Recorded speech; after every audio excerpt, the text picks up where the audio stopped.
किसी आसन में बैठ जाएंगे आप, सुखासन, सिद्धासन, अर्ध पद्मासन या सुख आसन में। तो सबसे पहले योग में क्या करते हैं हम? ब्रह्मनाद। तो ब्रह्मनाद में 3 बार ओम का उच्चारण होता है। तो इसमें पहले आप श्वास भरेंगे, श्वास लिया, फिर श्वास को छोड़ते हुए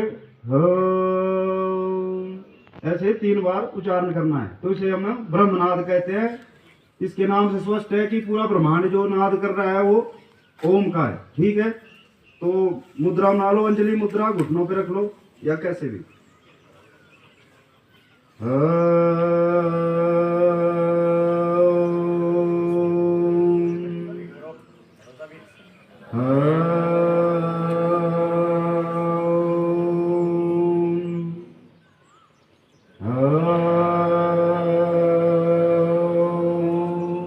अब 3 बार गायत्री माता का उच्चारण करना है मंत्र का। ठीक है, तो करेंगे। ओम भूर्भुवः स्वः तत्सवितुर्वरेण्यं भर्गो देवस्य धीमहि धियो यो नः प्रचोदयात्।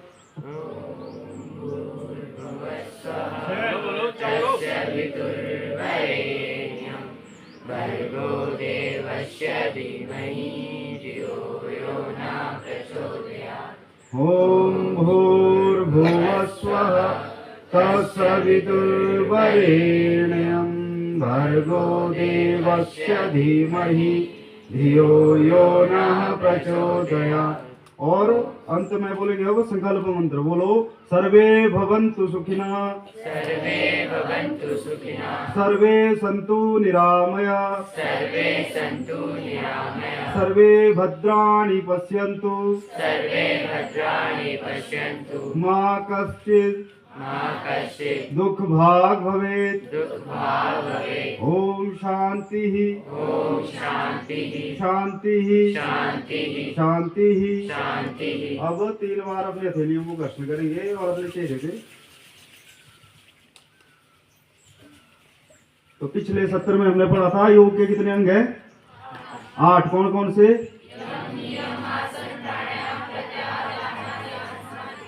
समाधि। और पहला यम में 5 नियम है। यम के 5 नियम कौन कौन से हैं?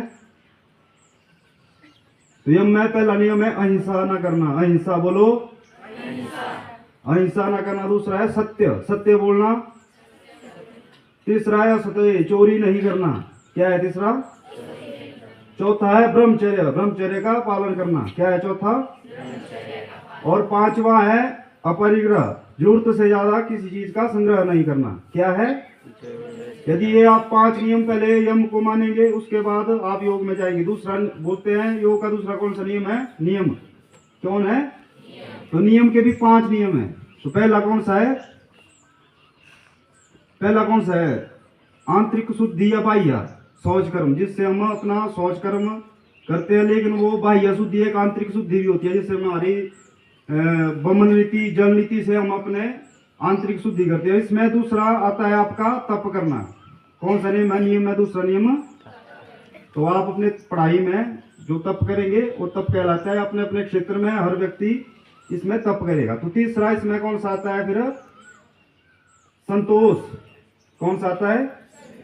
कि हमें ईश्वर ने जो दिया है हमें उसमें संतुष्ट रहना है। ठीक है, यदि किसी के पास अत्यधिक है तो हमें उससे कुछ नहीं लेना है। सबसे महत्वपूर्ण नियम है, तीसरा अंग है संतोष करना। और चौथा क्या है इसमें? स्वाध्याय। बोलो, स्वाध्याय। कि ईश्वर की कुछ प्रमाणिक पुस्तक है, धर्म जो हमारी पुस्तक है उनका कभी कभी आपने उनको पढ़ना है, जैसे हमारी रामायण हुई, गीता हुई। और 5वां आता है इसमें ईश्वर परिनिधान, कि अपने संपूर्ण अपनी दिव्य शक्ति के आगे अपने आप को संपूर्ण करना। ठीक है, तो ये 5 नियम, यम के 5 नियम के।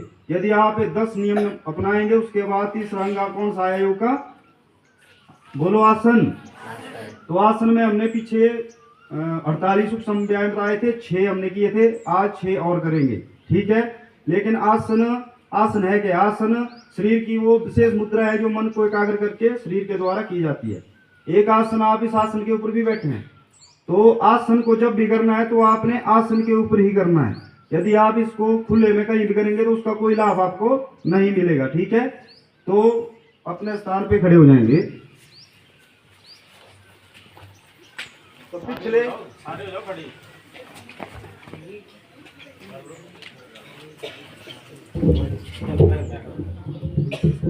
तो पीछे सूक्ष्म व्यायाम हमने 6 सूक्ष्म व्यायाम किए थे, तो आज 7वां सूक्ष्म व्यायाम करेंगे हम कपोल वर्धक विकास क्रिया। कपोल वर्धक होता है हमारे शरीर का ये पूरा कपाल। इस अभ्यास से हमारे कपाल में तेज आता है और हमारे शरीर की माइग्रेन से लेके या कोई स्ट्रेस या तनाव में रहता है, इस अभ्यास से करने से वो पूर्ण रूप से ठीक हो जाता है। इसमें दोनों पांव को मिला देंगे, हाथ अगल बगल सीधे रहें और नजर सामने, ना ज्यादा ऊपर ना नीचे, और शरीर बिल्कुल ढीला। अब मुद्रा बनाएंगे अपनी 4 उंगलियों को ऐसे आगे और अंगुष्ठ से अपने नासिका को ऐसे दबाएंगे। उसके बाद अपने ओठ को कौवे की चोंच की आकृति देनी ऐसे, और टिप में श्वास लेना ऐसे। जो आप अंतिम श्वास लेंगे उसको रोक देंगे, फिर उसके बाद अपने गालों को फुला देंगे और आंखें बंद कर देंगे, और नीचे को फिर आप जलंधर बंद लगा देंगे। जितनी देर आप रुक सकते हैं उतनी देर रुकें। उसके बाद ऊपर आएंगे, तो ऊपर आने के बाद सावधानी के तौर पे जो गाल आपने फुलाए वो अंदर जाएंगे, आंखें खुलेगी, और सबसे महत्वपूर्ण जो आपका श्वास है वो नासिका से ही बाहर जाना चाहिए। ऐसा नहीं कि आपने मुंह खोल दिया और मुंह से यदि हवा चले गई अंदर तो फिर वो आपका अभ्यास गलत हो जाएगा। तो अब करेंगे इसको, उंगलियां मिलाई, नासिका पे रखा,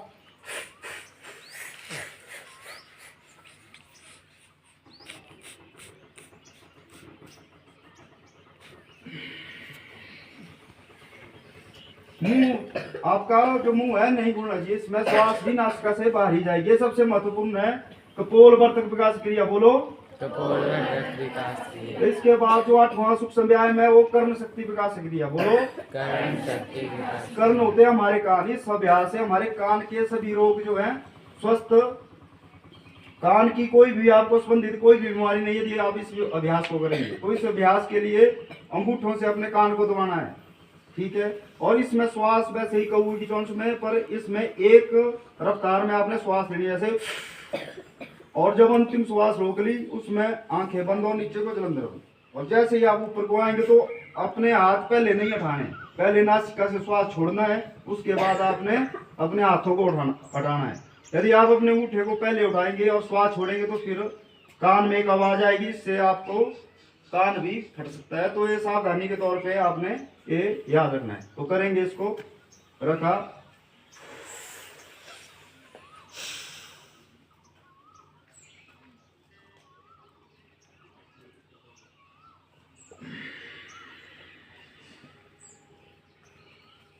तो कौन सा अभ्यास किया हमने? कर्ण शक्ति विकास क्रिया। अब अगला अभ्यास है हमारा ग्रीवा शक्ति विकास क्रिया। बोलो ग्रीवा शक्ति विकास क्रिया। ग्रीवा होती है हमारी गर्दन। इसके हमारे 3 अभ्यास हैं। ठीक है, तो गर्दन से संबंधित कोई भी समस्या यदि आप इन अभ्यास को नित्य करेंगे तो आपको गर्दन में कभी भी कोई समस्या नहीं आएगी। तो इसमें दोनों हाथ अगल बगल रखेंगे। पहले अपनी गर्दन को बाईं तरफ फिर दाईं तरफ, बाईं तरफ फिर दाईं तरफ,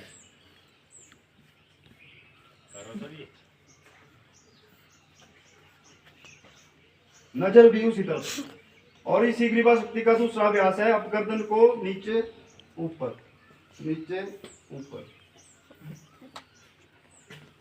और तीसरा अभ्यास इसमें अपनी ठुड्डी को अंधकूप से लगाएंगे। पहले अपनी गर्दन को आधा बाएं तरफ, फिर दाएं से बाएं तरफ। और इसका सबसे महत्वपूर्ण चौथा अभ्यास सबसे महत्वपूर्ण है। जैसे हमारे गले का कोई कैंसर से संबंधित भी कोई रोग होगा, यदि इस चौथे अभ्यास को आप करेंगे तो उसमें आपकी बहुत लाभ इसमें आपको मिलेगा। इसके लिए आपने श्वास गति से लेना है, इतना लेना है कि आपकी ये जो नसें हैं गले की वो दिखना चाहिए। जैसे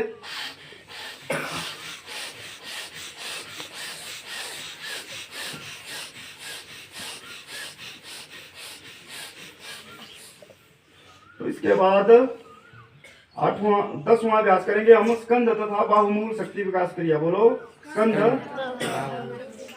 स्कंद होता है हमारा गर्दन और बाहुमूल होता है इस बाहु का ये जो मूल है। इस अभ्यास से हमारे इन दोनों में लाभ मिलेगा। तो इसके लिए मुट्ठी बनाएंगे, उसमें अंगूठा अंदर रहे, बाहरी अंगूठा अंदर, और श्वास लेंगे, गालों को फुलाएंगे और नीचे चुट्टी में लगाएंगे और पुश करेंगे अपने शोल्डर।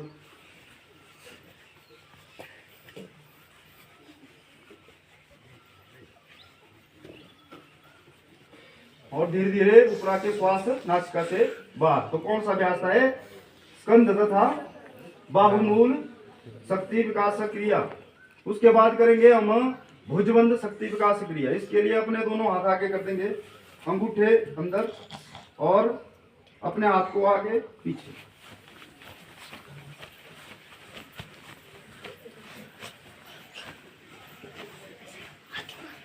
और अंत में जो अभ्यास करेंगे अब कोहनी शक्ति विकास क्रिया। बोलो कोहनी शक्ति विकास क्रिया। इसके लिए अपने दोनों हाथों को मुट्ठी बना के आगे रख देंगे ऐसे। पहले मुट्ठी बना के अंदर ऊपर नीचे।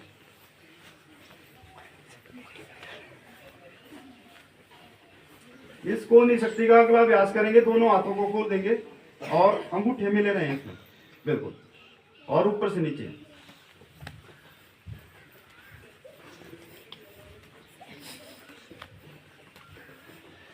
तो अगले जो सूक्ष्म व्यायाम है वो हम अगले सत्र में करेंगे। तो अब आप नीचे बैठ जाइए। अब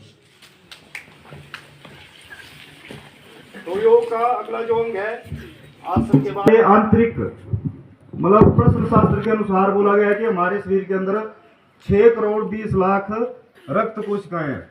तो 6 करोड़ 20 लाख रक्त कोशिकाएं इतनी बारीक बारीक है कि शरीर में उसमें ऑक्सीजन लेवल हमारा पहुंचना बहुत जरूरी है। यदि हमारा ऑक्सीजन उन रक्त कोशिका में नहीं गया तो वो फिर वहाँ पे स्टंट या इस तरह की कोई समस्या उत्पन्न हो जाती है। तो सबसे पहले हमें यह जानना आवश्यक है कि श्वास लेना कैसे है, श्वास लिया कैसे जाता है। तो जब भी आपने श्वास लेना नासिका से ही लेना है और नासिका से ही छोड़ना है। जो मुंह से श्वास लेता है उसकी आयु भी घटती है और शरीर के लिए भी घातक है। तो जब भी आप श्वास लेंगे तो पेट आपका बाहर रहेगा और जब छोड़ेंगे तो पेट अंदर।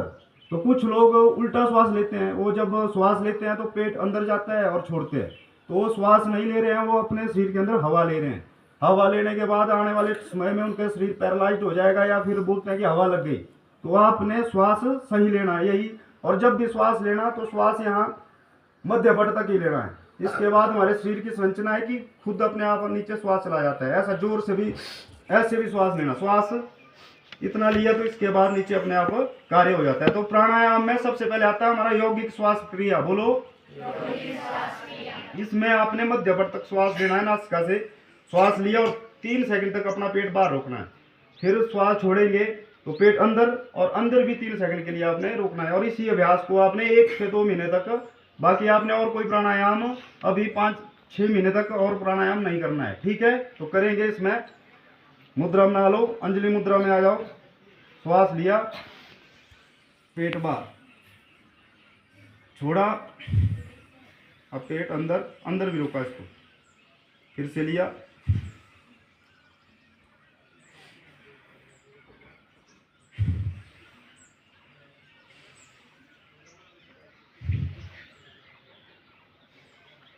तो आगे के प्राणायाम आपने 1 से 2 महीने तक आपने इसी अभ्यास को आपने सुबह जैसे भी आपने आसन में कहीं बैठे तो आप इस अभ्यास को करते रहो। अपने श्वास को पहले अब पकड़ो। तो फिर आने वाले समय में इसमें हम और चर्चा करेंगे। तो अब अंत में वही ब्रह्मनाद हम 3 बार करेंगे। किसी भी मुद्रा में बैठ जाओ, अंजलि मुद्रा में आ जाओ।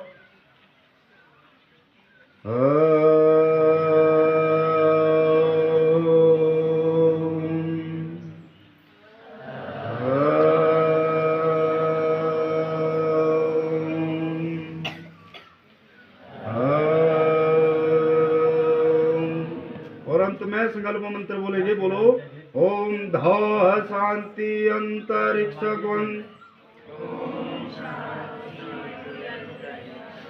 शांति पृथ्वी शांतिरापः शांतिरोषधयः शांतिर्वनस्पतयः शांतिर्विश्वे देवाः शांति ब्रह्मा शांति सर्वगं शांति शांतिरेव शांति सामः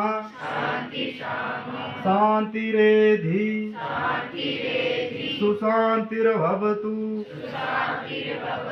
ओम शांति शांति शांति। अब 3 बार अपनी थैलियों में दर्शन करेंगे और चेहरे हरिओम।